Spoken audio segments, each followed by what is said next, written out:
Hi friends, nice to meet you all. So ఈరోజు నేను ఒక కొత్త రివ్యూ, కొత్త ఐటమ్, కొత్త ప్రోడక్ట్ రివ్యూ కోసం తీసుకొని వచ్చాను మీకోసం. సో అది వచ్చేసి డే టు డే లైఫ్లో మనం రెగ్యులర్గా యూజ్ చేసుకునేటువంటి రోటర్, ఇంటర్నెట్ పర్పస్ కోసం. కాకపోతే కొన్ని రూరల్ ఏరియాస్లో మనకి 4G నెట్వర్క్ ఒకటే ఉంటుంది. సో 5G నెట్వర్క్ ఇంతవరకు పూర్తిగా అన్ని ప్లేసుల్లో రాలేదు. సో ఆ 5G నెట్వర్క్ రాని ప్లేసుల్లో యూజ్ చేసుకోవడానికి ఈ 4G వైర్లెస్ రోటర్ అనేది చాలా ఇంపార్టెంట్. సో వాళ్ళ కోసమే నేను పర్టికులర్గా తీసుకొని వచ్చాను. చాలామందికి తెలియక ఏం చేయాలో తెలియదు, నాకు కూడా ఫస్ట్ తెలిసేది కాదు.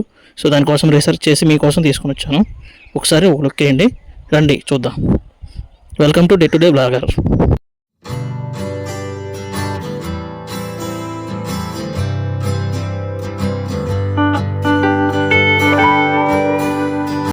మనకైతే ఫస్ట్ ఇనిషియల్ ఇంప్రెషన్ అయితే ఇలా ఉంటుందండి బాక్స్. సో ఆ బాక్స్ మీద మనకి హై ఫోకస్ అని బ్రాండింగ్ నేమ్ రాసి ఉంటుంది. దాని మీద దాని కిందనే 4G వైర్లెస్ రూటర్ అని రాసి ఉంటుంది. సో లెఫ్ట్ సైడ్లో ఇమేజ్ అనేది ఉంటుంది. సో బాక్స్లో మనకి ఏమేమి వస్తాయో చూద్దాం ఒకసారి. మనకి బాక్స్లో అయితే 2 రకాల ఐటమ్స్ వస్తాయండి. ఒకటి వచ్చేసి రోటర్ వస్తుంది, రెండోది వచ్చేసి కేబుల్ వస్తుందండి. ఆ కేబుల్ అనేది మనము పవర్ బ్యాంక్ కనెక్ట్ చేసుకుని పెట్టుకోవచ్చు, లేకపోతే అడాప్టర్ యూజ్ చేసుకొని డైరెక్ట్గా పవర్ ఇవ్వచ్చు. సో మనకైతే రోటర్ సంబంధించింది విషయాలు అయితే తెలుసుకుందామండి. ఫస్ట్ అయితే ఈ రోటర్ అనేది ఈ విధంగా ఉంటుంది. సో రోటర్లో మనకి 2100 mAh బ్యాటరీ అనేది ఉంటుంది. సో ఈ రోటర్ ఉపయోగించి మనం అనేది 10 యూజర్స్ని కనెక్ట్ చేసుకోవచ్చు. కానీ ఇన్ రియాలిటీ 10 మెంబర్స్కి అయితే కనెక్ట్ చేస్తే నెట్ అనేది చాలా స్లోగా వస్తుందండి. సో మనం ఒక ల్యాప్టాప్, ఒక ఫోన్ అయితే మాత్రం కంపల్సరీగా యూజ్ చేసుకోవచ్చు, వాడుకోవచ్చు. అంతకంటే ఎక్కువ వాడితే మాత్రం మీరు మంచిగా ఎక్స్పీరియన్స్ అయితే చేయలేరు. సో దగ్గరగా దీని మీద బాక్స్ మీద రాసింది అయితే అప్ టు 72 Mbps స్పీడ్ అనేది వస్తుందని చెప్పారు. సో కాకపోతే మన సిమ్ 4G సిమ్ అనేది మనకి 5 to 10 Mbps రావడమే చాలా కష్టము. సో అంతవరకు మాత్రమే అది సపోర్ట్ చేస్తుంది, అంతవరకు మాత్రమే ఇది లాగుతుంది. సో మీరు అంతకంటే ఎక్కువ ఎక్స్పెక్ట్ చేయమాకండి. నెక్స్ట్ వచ్చేసి మనకు రోటర్ ఎట్లా ఉంటుంది ఏంటనే మనం ఒకసారి చూద్దాము. రోటర్లో మనకి 4 రకాల LED సింబల్స్ మనకు చూపిస్తాయండి.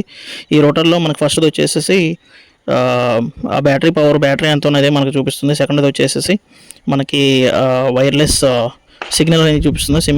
సిమ్ అనేది మనం లోపల పెట్టుకోవాల్సి ఉంటుంది. సో ఆ సిమ్ యొక్క సిగ్నల్ మనకు చూపిస్తుంది. సో థర్డ్ది వచ్చేసి వైఫై సిగ్నల్ అనేది సిగ్నల్ స్ట్రెంత్ గురించి మనకి చూపిస్తుంది. 4వది వచ్చేసి ఏమైనా మెసేజెస్ సిమ్కి వచ్చినట్లయితే మనకు అది బ్లింక్ అవుతూ ఉంటుంది.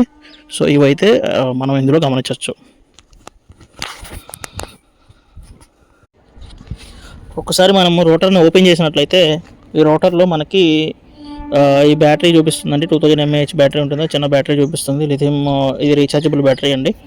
సో ఆ బ్యాటరీ మొత్తం తీసేసినట్లయితే లోపల మనం సిమ్ స్లాట్ ఉంటుంది. ఆ సిమ్ స్లాట్లో మనము సిమ్ అనేది మనము వేసుకోవాల్సి ఉంటుంది. మనకి ఈ హై ఫోకస్ అనే కంపెనీలో మనం ఏ రకమైన క్యారియర్ అయినా వేసుకోవచ్చు, అన్ని రకాల క్యారియర్స్ ఇది సపోర్ట్ చేస్తుంది. సో మీ ఏరియాలో మీకు నెట్వర్క్ బాగా వచ్చే సిమ్ మీరు తీసుకొని మీరు అందులో ఇన్స్టాల్ చేసుకోవాల్సి ఉంటుంది. సో ఈ రోటర్ని వచ్చేసి మనం పవర్ బ్యాంక్ ద్వారా కనెక్ట్ చేసుకోవచ్చు. చూడండి ఈ విధంగా కనెక్ట్ చేస్తారు. కనెక్ట్ చేసిన తర్వాత మీకు అనేది రెడ్ కలర్ బ్లింక్ అవుతుందండి. ఆ రెడ్ కలర్ బ్లింక్ అనేది రోటర్ ఛార్జింగ్ అయ్యేటప్పుడు రెడ్ కలర్ బ్లింక్ అవుతుంది. వన్స్ ఫుల్ ఛార్జ్ అయినప్పుడు మనకి గ్రీన్ కలర్ వస్తుంది.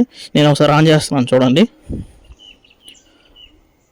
సో రైట్ సైడ్లో బటన్ ఉంటుందండి, దాన్ని లాంగ్ ప్రెస్ చేసినట్లయితే అది రోటర్ ఆన్ అవుతుంది. రోటర్ ఆన్ అయినప్పుడు సిగ్నల్ స్ట్రెంత్ చూపిస్తుంది. ఆ సిగ్నల్ అనేది మనకు దగ్గరలో ఉన్న టవర్ నుంచి మన సిగ్నల్ తీసుకొని అది రెడ్ కలర్లో బ్లింక్ అవుతా గ్రీన్ కలర్లో వస్తుందండి. వన్స్ గ్రీన్ కలర్ వచ్చిందంటే మనకి ఫుల్ సిగ్నల్ వచ్చినట్లు. మనము సిగ్నల్ స్ట్రెంత్ అనేది బాగుంటుంది. మనం వాడుకోవడానికి ల్యాప్టాప్ యూజ్ చేసుకోవడానికి కానీ ఫోన్లో నెట్ యూజ్ చేసుకోవడానికి కానీ బాగా వస్తుందండి. అదే కొన్నిసార్లు సిగ్నల్ బ్లింక్ అయిపోయి సిగ్నల్ సరిగా లేదంటే అది ఆఫ్ అయిపోతుందండి. సో ఇది ఓవరాల్ రివ్యూస్ మళ్ళీ కావాలంటే ఛానల్ని లైక్ చేసి సబ్స్క్రైబ్ చేయండి, నాకు ఒక బూస్ట్గా ఉంటుంది. So thank you so much.